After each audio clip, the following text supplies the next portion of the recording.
Hello friends, welcome back to coastal cricket. MI Cape town ఈ సీజన్లో తమ విజయ పరంపరను కొనసాగిస్తూ న్యూలాండ్స్లో సన్ రైజర్స్ ఈస్టర్న్ కేప్పై 10 వికెట్ల తేడాతో ఘన విజయం సాధించింది.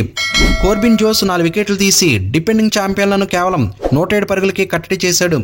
అనంతరం ఓపెనర్లు రియన్ రికెల్టన్ 36 బంతుల్లో 59 పరుగులు చేసి నాటౌట్గా నిలిచాడు. మరియు రాసి వాండే డుసెన్ 30 బంతుల్లోనే 48 పరుగులు చేసి నాటౌట్గా నిలిచి ఈ లక్ష్యాన్ని కేవలం 11 ఓవర్లోనే ఛేదించారు. మ్యాచ్ ప్రారంభమైనప్పటి నుండి అన్ని అంశాలు ముంబైకి అనుకూలంగా మారాయి. టాస్ గెలిచిన కెప్టెన్ రషీద్ ఖాన్ ప్రత్యర్థిని బ్యాటింగ్ ఆహ్వానించగా ఆ నిర్ణయం అద్భుతంగా పనిచేసింది. డేవిడ్ బెడింగ్హామ్, ట్రెంట్ బోల్ట్ బౌలింగ్లో 2 భారీ బౌండరీలు బాది మంచి ఆరంభాన్ని ఇచ్చినప్పటికీ ముందుగా రబడా తర్వాత బోస్ మెరుపు బౌలింగ్తో స్కోరింగ్ కట్టడి చేయగలిగారు. అంతేకాకుండా డేవిడ్ బ్రేవాస్ పట్టిన అద్భుత క్యాచ్ కూడా సన్ రైజర్స్కు మరింత కష్టంలోకి నెట్టింది. పవర్ ప్లే ముగిసే సమయానికి సన్ రైజర్స్ కేవలం 2 వికెట్ల నష్టానికి 24గా నిలిచింది. అనంతరం రషీద్ ఖాన్, జార్జ్ లిండే కట్టుదిట్టమైన బౌలింగ్తో కేవలం 14 పరుగులే ఇచ్చారు.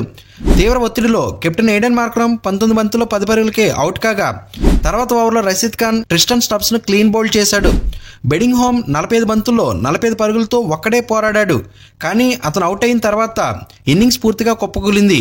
కోర్బిన్ బోస్ లోరా ఆర్డర్లోని వరుసగా 3 వికెట్లు పడగొట్టగా చివరిలో ఆండిలే సిమెలాని 21 పరుగులు చేయడంతో సన్ రైజర్స్ 100 పరుగుల మార్కును దాటగలిగింది.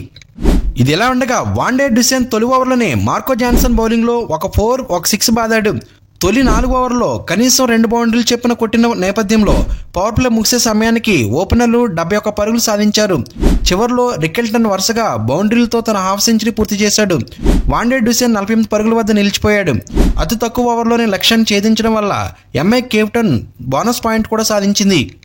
ఎంఐ కేప్ టౌన్ డిపెండింగ్ ఛాంపియన్పై 10 వికెట్ల తేడాతో ఘన విజయం సాధించింది. మొదటి ఇన్నింగ్స్లోనే దాదాపుగా గెలుపు ఖాయం చేసినట్లు కనిపించింది. ఎందుకంటే సన్ రైజర్స్ బ్యాటర్లు పెద్దగా స్కోర్లు చేయలేకపోయారు. కోర్బిన్ బోస్ తన 4 వికెట్లతో ప్రత్యర్థిని పూర్తిగా కట్టడి చేయగా లక్ష్య ఛేదంలో వాండే డుసెన్, రికెల్టన్ ఎలాంటి ఒత్తిడి లేకుండా వీలైనంత త్వరగా మ్యాచ్ను ముగించేశారు.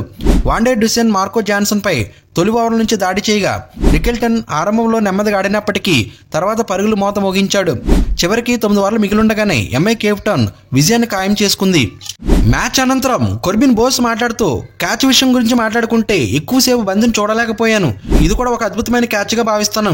మా అభిమానులు అద్భుతంగా మద్దతు ఇచ్చారు. వారికి మంచి ప్రదర్శన ఇవ్వడం చాలా సంతోషంగా ఉందని చెప్పాడు. Sunrisers captain Aiden Markram మాట్లాడుతూ, కేప్ టౌన్ జట్టుకు పూర్తిగా క్రెడిట్ ఇవ్వాలంటూ ఆట ఆరంభం నుంచి మాపై ఒత్తిడి పెంచారు. మేము ఎలాంటి కారణాలు చెప్పుకోవడం లేదు, మనం మెరుగ్గా ఆడాలి అంతే. ముందు ఉన్న హోమ్ మ్యాచ్లో గెలవడానికి ప్రయత్నిస్తానంటూ తెలియజేశాడు. మొత్తానికి ఎంఐ కేప్ టౌన్ అద్భుత విజయాలతో తమ ప్లే ఆఫ్ అవకాశాలను బలపరిచింది. మరిన్ని తాజా క్రికెట్ వార్తల కోసం, అప్డేట్స్ కోసం మన ఛానల్ని ఫాలో అవ్వండి. ఫ్రెండ్స్, ఈ వీడియో నచ్చితే లైక్ చేయండి. మరిన్ని ఇంట్రెస్టింగ్ వీడియోస్ కోసం మన ఛానల్ సబ్స్క్రైబ్ చేసుకుని బెల్ ఐకాన్ యాక్టివేట్ చేసుకుంటే నేను పోస్ట్ చేసే నెక్స్ట్ వీడియో మీకు నోటిఫికేషన్ వస్తుంది. Thank you for watching. జై హింద్.